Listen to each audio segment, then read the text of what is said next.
O Tribunal de Contas da União proíbe Jair Bolsonaro de usar, alienar ou se desfazer do segundo pacote de joias que entrou ilegalmente no Brasil com a comitiva do Ministério de Minas e Energia, que viajou à Arábia Saudita.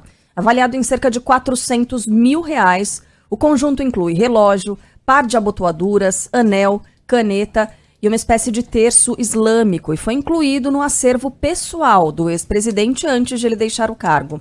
Diferentemente do primeiro, que seria destinado à ex-primeira-dama Michele Bolsonaro e custaria R$16,5 milhões, o pacote não foi retido pela Receita Federal no aeroporto de Guarulhos, na Grande São Paulo. Pela decisão de Augusto Nardes, relator do caso no TCU, Jair Bolsonaro ficará como depositário das joias até que o tribunal decida o que será feito com as peças. O ministro ainda determinou que o ex-presidente e o ex-ministro de Minas e Energia, Bento Albuquerque, sejam ouvidos nas investigações. Sobre o primeiro pacote, segundo o jornal Estado de São Paulo, Jair Bolsonaro determinou, mesmo sem conseguir a liberação das joias no aeroporto de Guarulhos, que o conjunto destinado à ex-primeira-dama Michele Bolsonaro fosse cadastrado como acervo privado. A ordem foi dada no mesmo dia em que o sargento Jairo Moreira da Silva usou um avião da FAB para tentar liberar sem sucesso o conjunto no dia 29 de dezembro do ano passado. O pedido teria sido feito pela chefia de Ajudância de Ordens da Presidência, então comandada pelo tenente-coronel Mauro Cid, braço direito e uma espécie de faz-tudo de Bolsonaro. No dia 3 de janeiro, os ofícios foram excluídos dos registros oficiais por uma funcionária do Departamento de Documentação Histórica, isso já no governo Lula. O caso é investigado pela Polícia Federal e pelo Ministério Público Federal. No Senado, a Comissão de Transparência e Fiscalização vai apurar se o caso das joias tem relação com os negócios fechados pelo governo Bolsonaro com o mundo árabe. Thalita Almeida tem os detalhes. A Comissão de Transparência e Fiscalização do Senado terá como foco, a partir de agora, descobrir se os 16 milhões em joias transportados pelo ex-ministro de Minas e Energia, Bento Albuquerque, eram presentes ou propina ao governo. A afirmação foi do senador Omar Aziz, que está à frente do grupo. O parlamentar disse que vai pedir um pente fino em todos os negócios fechados pelo governo Bolsonaro com o mundo árabe, especialmente com fundos de pensão ligados ao governo da Arábia Saudita. Ele ressaltou, abre aspas, que qualquer violação ao interesse da União, relação com a tentativa de descaminho de joias ou qualquer ato que tenha gerado vantagens a autoridades nessa venda será levado à justiça para a punição dos envolvidos. Ontem a Polícia Federal adiou, a pedido da defesa, os depoimentos do ex-ministro de Minas e Energia, Bento Albuquerque, e do ex-assessor dele, Marcos André Soeiro. Os dois faziam parte da comitiva que trouxe as joias ilegalmente ao Brasil e devem ser ouvidos na próxima terça-feira. O Estadão tem feito grandes apurações a respeito desse caso, inclusive foi o jornal, que revelou a existência das joias. E as últimas informações publicadas pelo jornal mostram que houve por parte do governo Bolsonaro, quando ainda governo, uma série de medidas, não só para recuperar as joias ou para entregar essas joias a quem elas não eram devidas, no caso o presidente, mas para impedir o vazamento de qualquer informação no ano eleitoral, quando Bolsonaro era candidato à reeleição. Os cuidados para controlar as informações envolveram, por exemplo, comunicados ao governo saudita. No dia 22 de novembro de 2021, quase um mês depois da apreensão das joias e um ano antes da eleição, Bento Albuquerque ocultou o episódio numa carta a Abdulaziz bin Salman Al Saud, que vem a ser o ministro de Minas e Energia da Arábia Saudita. O nome é parecido com o do príncipe, mas esse é o ministro. Esse é o seu equivalente saudita. Nesse comunicado, o almirante mente. Ele escreve que os presentes haviam sido incorporados à coleção oficial brasileira, conforme determina, aspas, assim está escrito na carta, a legislação nacional e o Código de Conduta de Administração Pública. Então vejam só que curioso. O almirante, em uma carta à Arábia Saudita, informa que os bens foram todos incorporados ao patrimônio público brasileiro.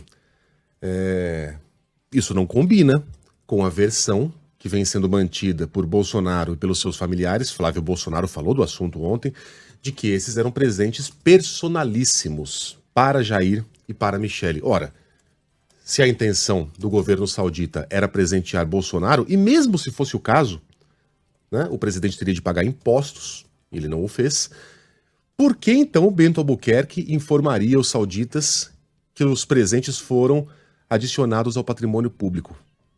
Por quê? Isso é praticamente uma confissão de culpa, né? Seria muito fácil incorporá-los ao patrimônio público.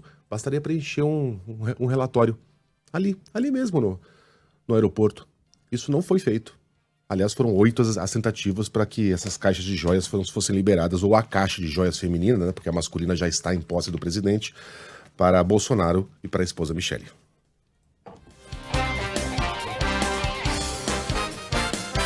Mudando de assunto, agora a gente fala sobre a tragédia que aconteceu no Paraná, no sul do país. Uma professora e pelo menos 5 crianças seguem internadas em estado grave depois de um ônibus escolar ser atingido por um trem. 2 morreram, né? 2 pessoas morreram, 2 alunos ali morreram. Lorena Pelanda tem mais informações direto de Curitiba. Fala, Lorena. Os corpos das 2 adolescentes que morreram em um acidente entre um ônibus e um trem começam a ser velados agora em Jandaia do Sul, no norte do Paraná. Outras 6 pessoas, sendo uma professora e 5 crianças, estão internadas em estado grave. O motorista do ônibus escolar da Associação de Pais e Amigos de Excepcionais, a APAE, afirmou em depoimento à Polícia Civil que não viu e não ouviu a chegada do trem. Ele dirigia o ônibus que bateu neste trem em Jandaia do Sul no fim da manhã de ontem. 2 adolescentes, alunas da PAI, morreram na hora. No total, 29 pessoas estavam no ônibus, 25 delas crianças. O veículo transportava os estudantes para casa quando bateu na locomotiva. O motorista teve ferimentos leves. João Augusto viu tudo de perto e ajudou no resgate. Foi uma pancada muito violenta mesmo. Eu fui tirando o moleque lá de dentro do ônibus chorando. Vi aquela cena. Algumas crianças foram lançadas para fora do veículo no momento do choque. De acordo com o prefeito de Jandaia do Sul, Lauro Júnior, as linhas férreas são comuns na cidade e esse trecho do acidente não era considerado perigoso. Nós temos várias passagens de nível aqui no perímetro urbano de Jandaia e naquele trecho ali não é um trecho, aquele local não é tão perigoso, você tem visibilidade, você tem sinalização. Agora, com certeza, vamos apurar todos esse fato junto com a Polícia Civil para entender de fato o que houve, se houve falha mecânica, se houve falha humana, se a velocidade do trem pelos vídeos ele também está muito alta. Então agora é um momento que a investigação precisa apurar isso o mais rápido possível, né? Em nota, a concessionária Rumo, que é responsável pelo trecho da ferrovia, lamentou esse caso e disse que o maquinista acionou a buzina, mas o ônibus não parou. Ainda de acordo com a concessionária, por ser uma composição de carga de grande escala, o trem pode levar até 500 metros para parar por completo após o acionamento do freio emergencial. O trem só conseguiu parar a 200 metros após essa batida. O motorista trabalhava na PAI desde agosto do ano passado. Inicialmente, ele vai responder por homicídio culposo, quando não há intenção de matar, e também lesão corporal culposa. Bom, claro que investigações serão feitas, mas a primeira impressão é que o motorista foi extremamente imprudente, porque há uma sinalização ali, bem clara, linha férrea. Há inclusive uma plaquinha em que se lê: pare, olhe, escute. E aparentemente ele não fez nenhuma das 3 coisas, né? Nenhuma das 3. Caramba. Agora, Lorena, não deveria haver uma cancela ali? Que fosse baixada no momento da passagem do trem? Pois é o que a gente encontra em várias cidades aqui do estado, uma cancela ali de segurança. E o que a gente percebe nessas imagens também, Megali, que tem um carro do outro lado da rua que está parado. Então, o outro motorista seguindo ali a sinalização. Mas ali, pelo que a gente percebe, não tem cancela não, para impedir esse acidente. Ele nem freia, né? Não. Ele vai na mesma velocidade, digo, o motorista do ônibus. E ele é atingido no meio do veículo. E é terrível, porque aí 2 crianças, pelo menos, que foram lançadas para fora... Dá para perceber um impacto, né? A violência do impacto daí, porque elas estavam dentro. O trem atinge com tanta força ali o ônibus, o micro-ônibus pelo meio, que eles quebram o vidro e são arremessados para fora desse veículo. E ficam ali, enfim, não dá para saber se o trem acabou atingindo ou não, né? Uma parte, porque eu preferi não ver essa imagem, ela é muito forte, né? Muito forte. A gente está exibindo de forma... aqui com aquele chamado blur, né? A imagem borrada na nossa transmissão no YouTube. Terrível. Lorena, mais tarde a gente volta com mais atualizações. Então, só repetindo, né? Quem está internado em estado grave, infelizmente. perdeu o contato com a Lorena. Bom, Mais tarde a gente aqui volta. se alguém estiver nos ouvindo no Paraná, nossas condolências às famílias e nosso desejo muito forte de recuperação dessas crianças o mais rápido possível. São 5 crianças em estado grave e uma professora também ainda internados. Vamos em frente aqui, já a gente retoma e traz mais informações e atualizações sobre esse acidente trágico no Paraná. Agora vamos seguir no sul do país ainda para falar de 3 vinícolas que fecharam um acordo para pagar indenização aos trabalhadores mantidos em situação análoga à escravidão no Rio Grande do Sul. É de lá que a gente tem informação com a Eduarda Oliveira. O Ministério Público do Trabalho firmou um termo de ajuste de conduta com as vinícolas Aurora, Garibaldi e Salton. Nos termos do TAC, as 3 vinícolas deverão pagar ao todo R$ 7 milhões de indenização por danos morais individuais e por danos morais coletivos aos mais de 207 trabalhadores encontrados em situação de trabalho análoga à escravidão em Bento Gonçalves, na Serra Gaúcha. Além das verbas rescisórias já pagas pela Fênix Serviços Administrativos e Apoio à Gestão de Saúde Limitada, que somam mais de R$ 1.100.000. O prazo para a realização dos pagamentos de danos individuais será de 15 dias, a contar da apresentação da listagem dos resgatados. O acordo foi firmado após mais de 8 horas de audiência telepresencial com os representantes legais das 3 vinícolas. O descumprimento de cada cláusula será passível de punição com multa de até R$ 300 mil cumulativas a cada constatação. Peraí, que eu não abri o centro. Aí, agora sim. Boa. A inadimplência bate um novo recorde, atinge atualmente mais de 70 milhões de brasileiros. As dívidas em atraso, segundo a Serasa, somam 323 bilhões de reais, uma alta de 24% em um ano. Entre janeiro de 2022 e janeiro de 2023, mais de 5 milhões de pessoas entraram na lista de devedores. O valor médio dos débitos é de R$ 4.600, inclui dívidas com cartão de crédito, empréstimos, lojas e contas de serviços, como de água e luz. E aí a dureza, né, de como sair dessa situação, porque vai acumulando, a gente está falando de uma alta brutal, 24% de alta em relação ao ano anterior, do endividamento, 70 milhões de brasileiros, é gente à beça, pensa nisso em famílias, né, quantas famílias impactadas, caramba! Quanto dá isso de porção de brasileiros, né? Muita coisa. E aí tem uma dificuldade tremenda, que é aquelas pessoas que estão empregadas tiveram um impacto grande na renda ainda na época da pandemia, essa renda não voltou, não acompanhou a inflação, a gente viu como todos os serviços, alimentos e tal, subiram de preço, como a gente viu ano aí, se não me engano foi 2021, com uma inflação de 10%. 5% em 22%, então você está falando de quase 15%, 20% de aumento em alguns produtos e serviços, muito mais do que isso, e a renda achatada. Como é que você sai dessa situação com uma renda achatada e preço subindo ainda? Então tem muita gente recorrendo a mais empréstimos, o que é um outro perigo também, porque aí vai comprometendo mais a sua renda para pagar esses financiamentos e empréstimos. Cara, tem que saber onde para isso, né? Qual é o freio para isso aqui? É delicada a situação. Ainda na economia, a equipe econômica do governo trabalha nos últimos ajustes do novo arcabouço fiscal que vai substituir o teto de gastos. Fala aí, Natália Pazzi. O novo arcabouço fiscal segue em discussão pela equipe econômica para os últimos alinhamentos antes de ser apresentado ao presidente Lula. Segundo o ministro da Fazenda, Fernando Haddad, a proposta já foi finalizada e ajustes estão sendo feitos. Conforme eu anunciei semana passada, nós fechamos a proposta de marco fiscal na Fazenda, do arcabouço fiscal, e agora estamos socializando com a área econômica para fechar um entendimento de toda a área econômica para levar para o presidente. Nos bastidores, existe a possibilidade de divulgação pública da proposta antes da próxima reunião do Comitê de Política Monetária do Banco Central, que será realizada nos próximos dias 21 e 22. Com isso, o projeto de lei de diretrizes orçamentárias de 2024 já seria enviado ao Congresso até 15 de abril, sob a nova estrutura fiscal. Sobre o Desenrola, programa para limpar o nome de negativados, o governo ainda aguarda o desenvolvimento de um sistema eletrônico para lançar a medida. Ainda não há previsão. Mais tarde, a ministra do Planejamento, Simone Tebet, disse ter visto a proposta de novo arcabouço fiscal como responsável. É um arcabouço que vai agradar a todos porque atende os dois lados. do lado da preocupação em zerar o déficit fiscal do Brasil, que hoje se encontra em mais de 230 bilhões, a preocupação em estabilizar, obviamente, a dívida, o PIB, como o próprio ministro já falou, mas atendendo à determinação do presidente da República. Vai agradar a todos, inclusive o mercado. Bom, a gente fica se perguntando aqui fora do ar se as pessoas entendem, né? Sabem o que é arcabouço fiscal?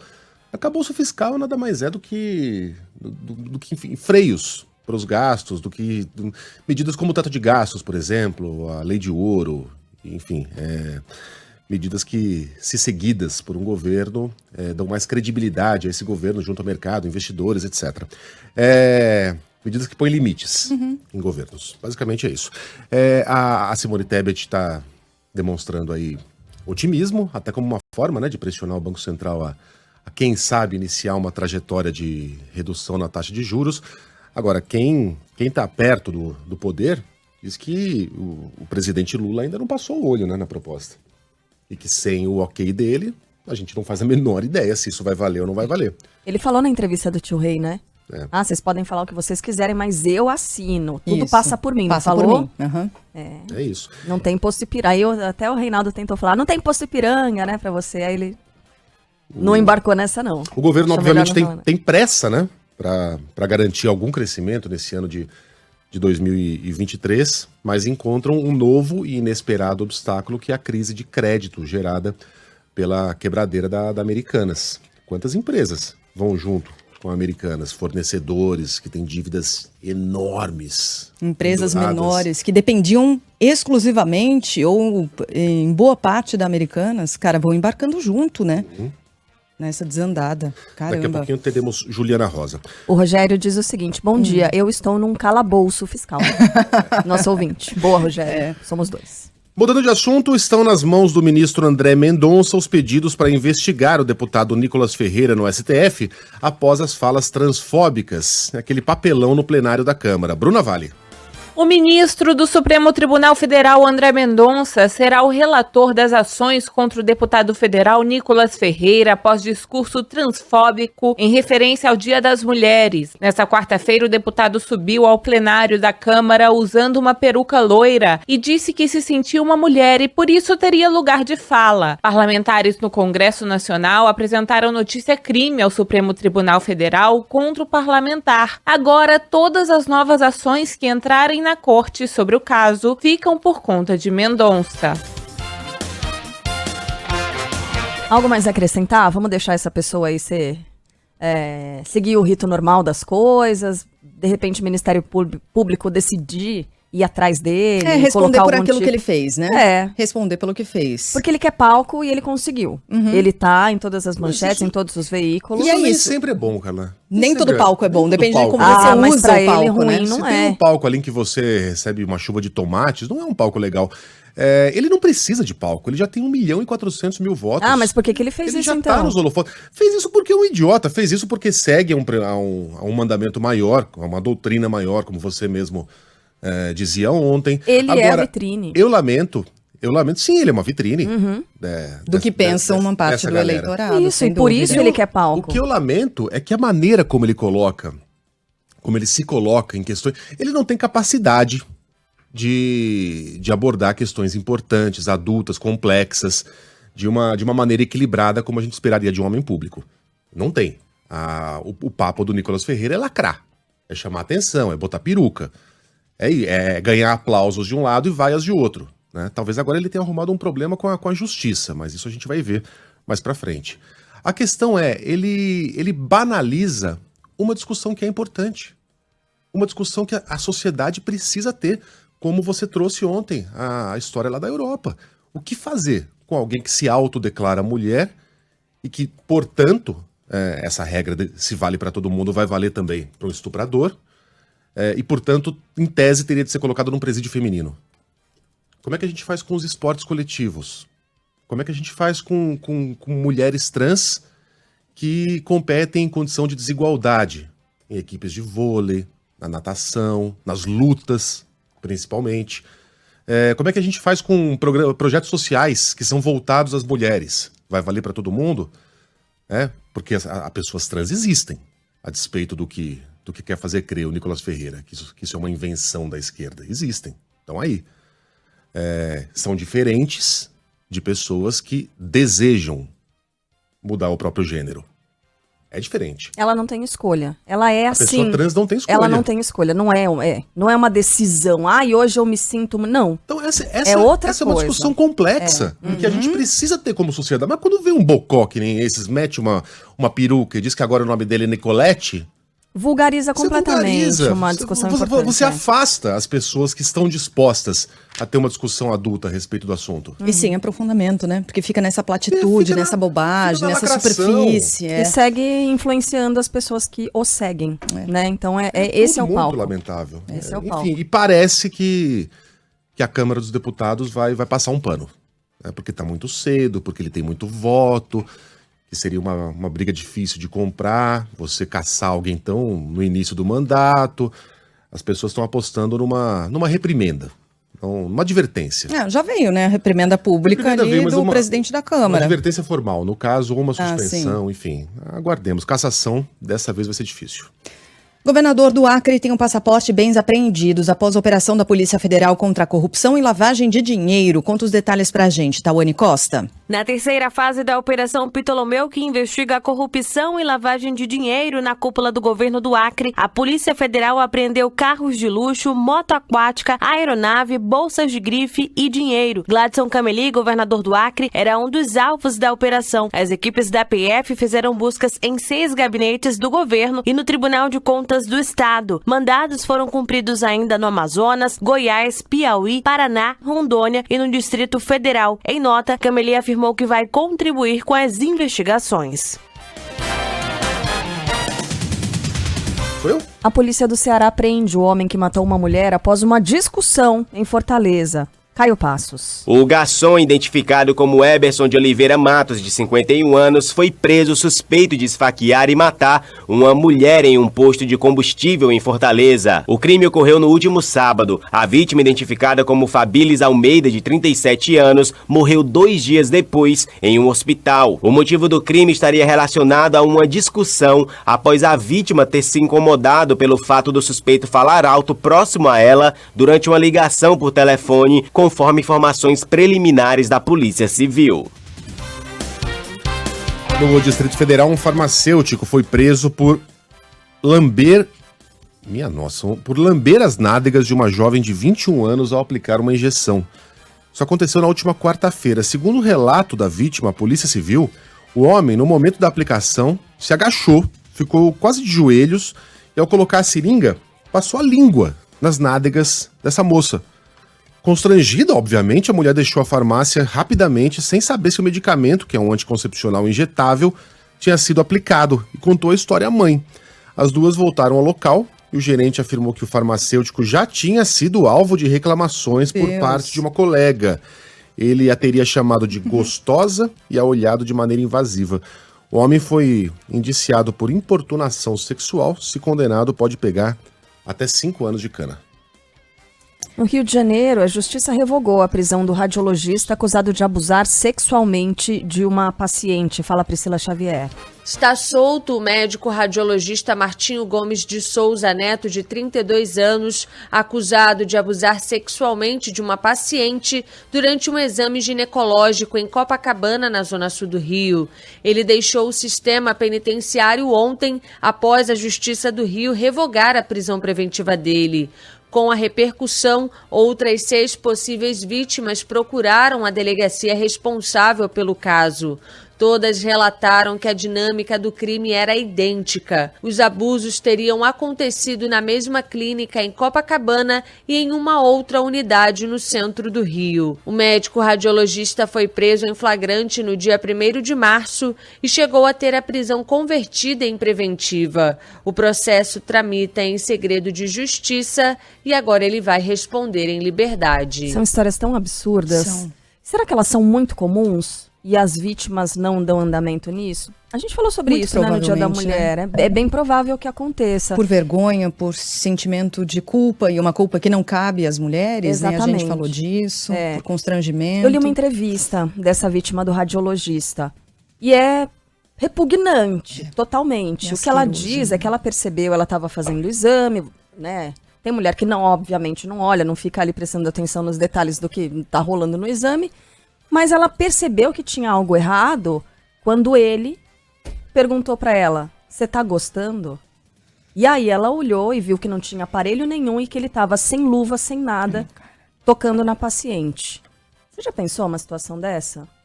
Quantas vezes isso não acontece? Então é importante que a gente fale mesmo sobre isso para dizer que isso não está certo, isso é errado, essas pessoas precisam ser punidas e esses crimes são gravíssimos. É uma gente pervertida e criminosa e precisa ser tratada assim como a gente falou do outro caso aqui, que é de embrulhar o estômago desse farmacêutico, que inclusive já tinha um histórico ali de assédio às colegas e que fez o que fez com a moça de 21 anos que foi lá tomar uma injeção, né? No momento da aplicação ele vai lá e faz o que faz.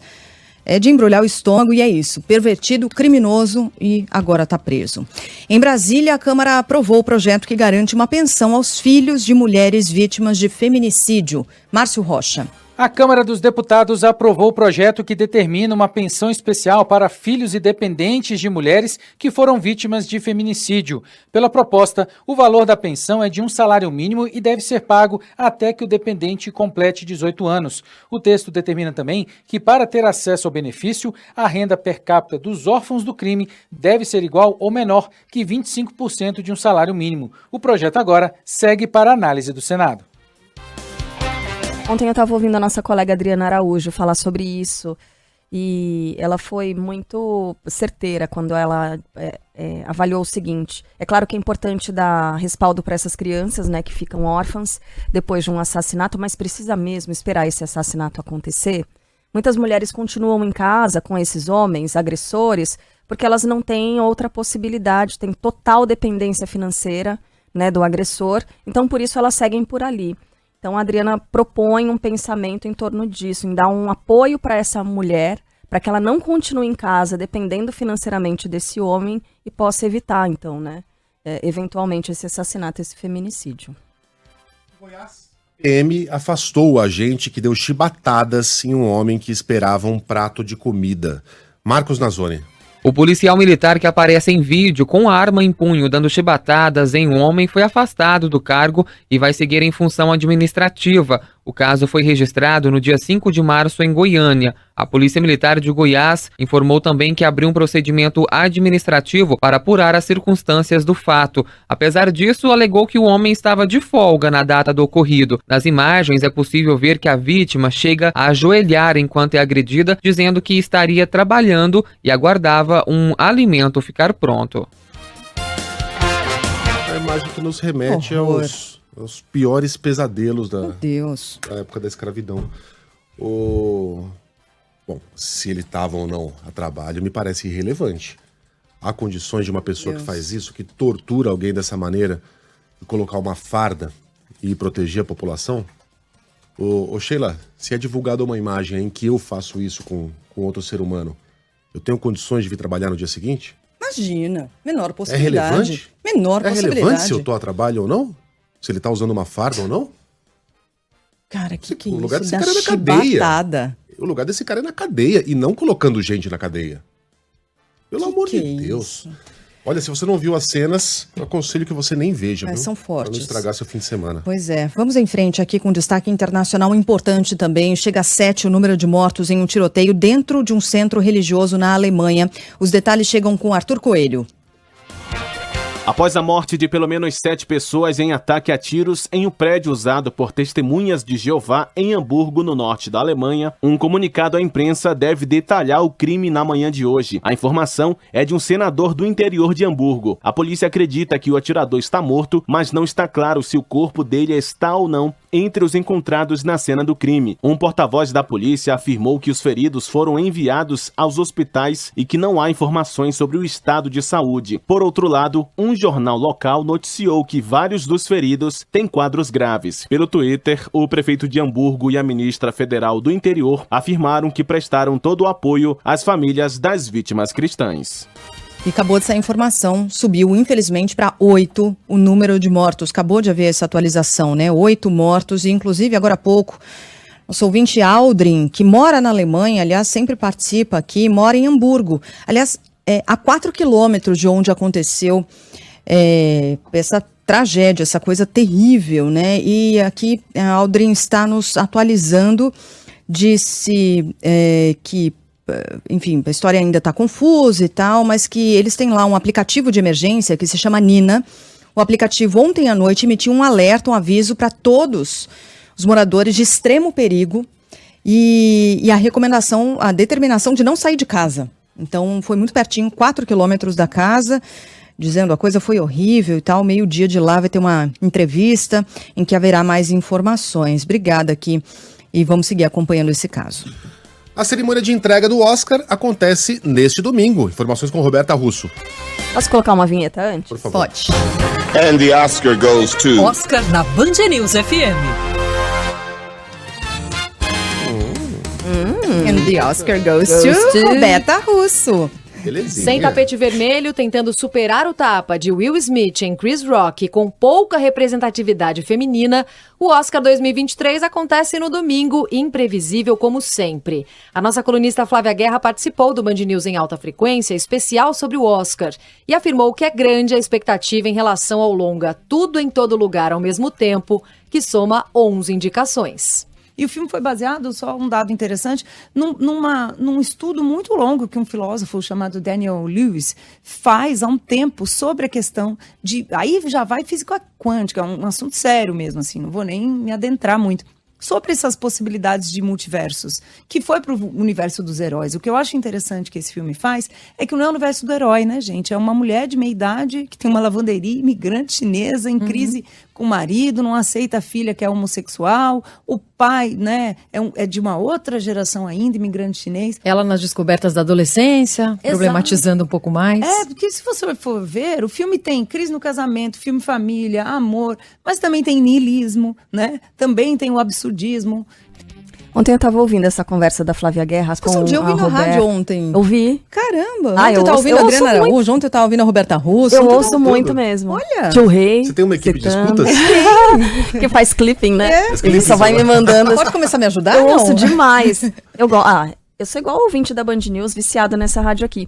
E elas estavam falando sobre, tava a Roberta Russo, a Flávia Guerra e o Eduardo Frumento. Isso. E eles estavam falando, obviamente, de todos os filmes e tal. Esse Tudo ao Mesmo Tempo... Agora e não sei o quê. Que eu sempre erro o nome dele. Tempo agora já. Agora é música do Titãs. É dos Titãs. Esse é favoritíssimo. Tudo em todo lugar ao mesmo tempo? Tudo em todo lugar ao mesmo tempo. É muito louco esse filme, eu não entendi direito. Acho que eu não entendi. Mas é a grande aposta dos especialistas, pelo menos. Talvez tenha entendido. Talvez eu tenha entendido, mas talvez não. Agora, um que eu entendi, eu gostei muito. Agora parece que piorou? Tava bom, já tava bom. Agora tá ruim e parece que piorou. A Flávia tá falando de um filme que ela gostou também, que ela gostaria que ganhasse, mas que provavelmente não vai levar de melhor filme. Mas deve levar a beliscar alguma coisa ali. São os Banshees de Inisherin. É difícil falar esse nome. É muito legal, porque é a história de dois caras. E um deles vira pro outro e fala, eu não quero mais ser seu amigo a partir de hoje. A gente não é mais amigo. Aí o outro, mas como assim? É um livro que é um filme que parece um livro. Você assiste o filme e você fica pensando, isso tá de fato acontecendo? É mesmo? É uma história densa de relações humanas. Se isso acontecesse comigo. Não é muito louco? E aí tem gente que se coloca no lugar de um cara e no lugar do outro. Então você pode ver onde é que você se encaixa aí nessa situação. É uma ilha, então são poucos amigos de todos mesmo. Começa como uma comédia, de fato, porque é engraçada a situação. E a coisa vai se desenrolando para um drama. É bom, esse filme é muito bom. Recomendo, gostaria. Eu gostei daquele que você me recomendou. Ontem assisti pela segunda vez. O Triângulo? O Triângulo da Tristeza. Filmaço. Esse é filmaço. Esse é demais. Eu ainda vou ver. Você entendeu a última cena, no fim das contas? Não entendi. Tá. Tem lá a crítica social, mas não é filme palestrinha, não. Pelo contrário, é muito divertido. Filme palestrinha. Vamos nessa? Vamos com mais? A questão, a grande expectativa para essa transmissão, a Roberta Russo tangenciou o assunto ali, é o tapa, né? Como é que o Jimmy Kimmel, que é o apresentador, ele é um apresentador de talk show na TV americana, como é que ele vai abordar o assunto? Provavelmente o fará logo na abertura, porque tá todo mundo querendo saber como é que o Oscar vai lidar com aquele vexame do ano passado, do tapa do Will Smith. Ele deu uma entrevista, não deu nenhuma pista, mas falou, o que quer que eu faça vai ter que ser muito bom. Uhum. Ele sabe que ele tem uma responsabilidade grande nas costas. Aguardemos. Grande expectativa. É. E grande expectativa para a maratona de shows do Coldplay, né? Então, começa hoje. Maratona de 11 shows pelo Brasil. Você gosta de Coldplay, Megali? Gosto. Gosto muito.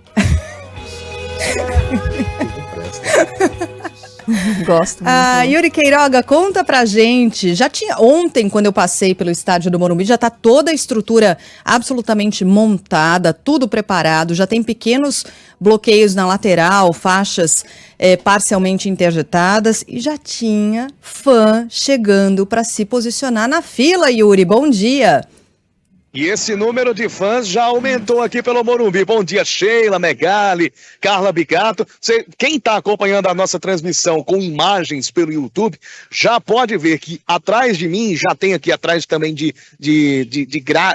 a gente tem uma grade também separando o restante da calçada aqui do Morumbi, ao lado da Avenida Giovanni Gronchi, que é uma das principais que circundam aqui o estádio do Morumbi em São Paulo, já uma grade separando o restante da calçada, da fila que se forma para receber os fãs que já estão posicionados, esperando os portões abrirem só às 4 da tarde. Às 4 horas é que os portões aqui do Morumbi vão se abrir para a entrada do público e o show está programado para começar às 8h30 da noite. É apenas o primeiro show da banda Coldplay, que vai se apresentar hoje e amanhã, segunda e terça, sexta e sábado. Serão 6 shows aqui em São Paulo. Depois, Coldplay vai para mais 2 shows em Curitiba e encerra essa turnê pelo Brasil com 3 shows no Rio de Janeiro. Para São Paulo e Curitiba, ingressos já esgotados. Então, aqui no Morumbi, portões vão abrir às 4 da tarde. E o show está programado para começar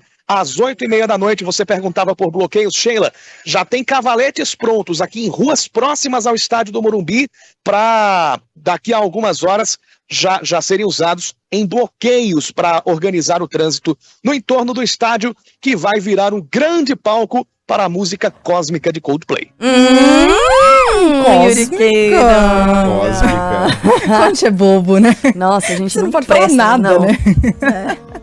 Ô, Yuri, obrigada, viu, pelas suas informações. A gente volta a conversar e a gente volta a falar sobre essa maratona, esses shows aí em sequência. Haja fôlego, né? Os caras conseguirem tantos shows assim em sequência, né? Eu fico impressionado de alguém conseguir lutar 11 Morumbis. Isso nunca aconteceu.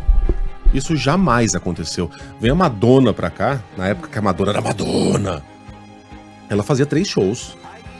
Né? Vem o Paul McCartney, faz 2. Pearl Jam. Cara, se lotar 11 Morumbis, são 70 mil pessoas por dia. Ô Yuri, você é fã? Eu sou daquele que não é fã, mas ouve. Inclusive, alguns dos sucessos têm praticamente a minha idade. Tem quase. Toma essa, legal.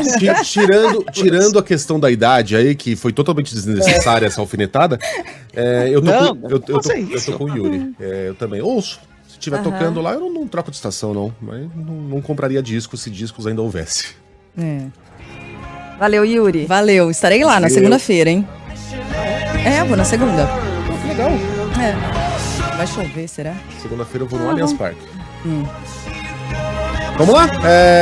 Por falar em Allianz Parque, por falar em Morumbi, começam amanhã as quartas de final do Campeonato Paulista, Maurício Ferreira. Bom dia.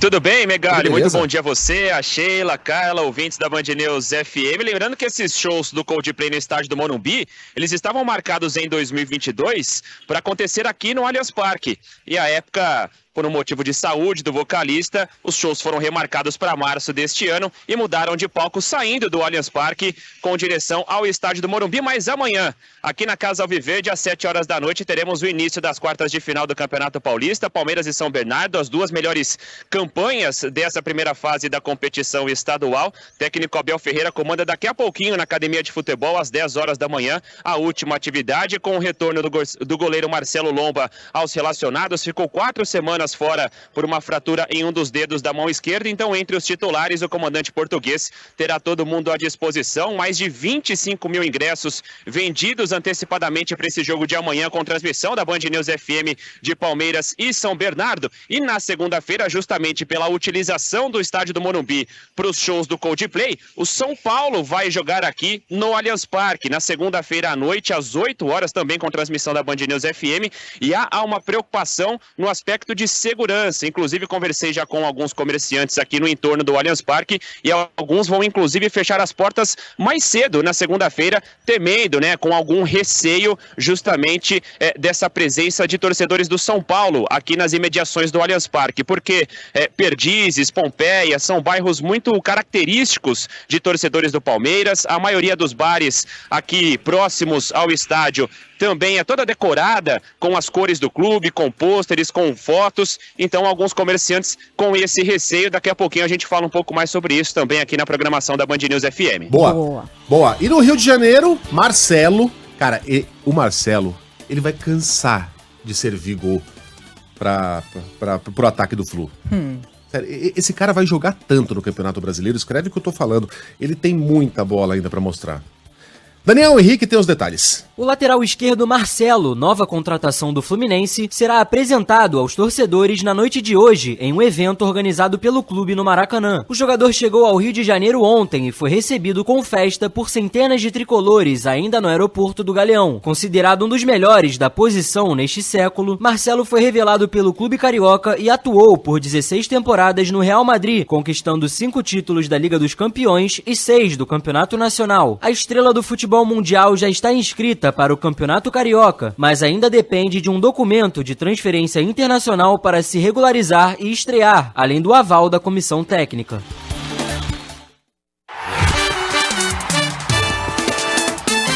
Futebol, com Milton Neves. Oferecimento Casa do Construtor, aluguel de equipamentos, ligue 0800 200 0217. Sicredi, conheça a primeira instituição financeira cooperativa do Brasil. Sicredi, gente que coopera, cresce. E Tintas Souvenir, a marca mais tradicional e querida do Brasil.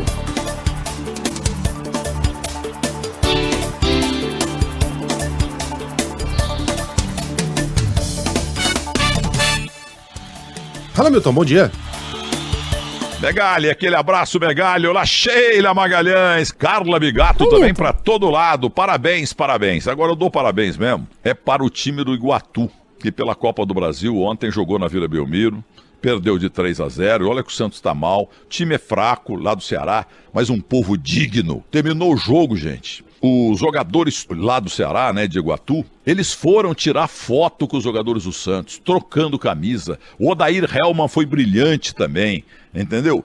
Posou com eles, deu conselho para eles, entendeu? Porque é um time humilde da 4ª divisão. Perderam de 3-0 limpamente, de cabeça erguida, porque tivemos só 2 cartões amarelos. E os 2 para 2 jogadores do Santos. Eles não receberam nenhum cartão. Olha, o futebol realmente é uma coisa maravilhosa.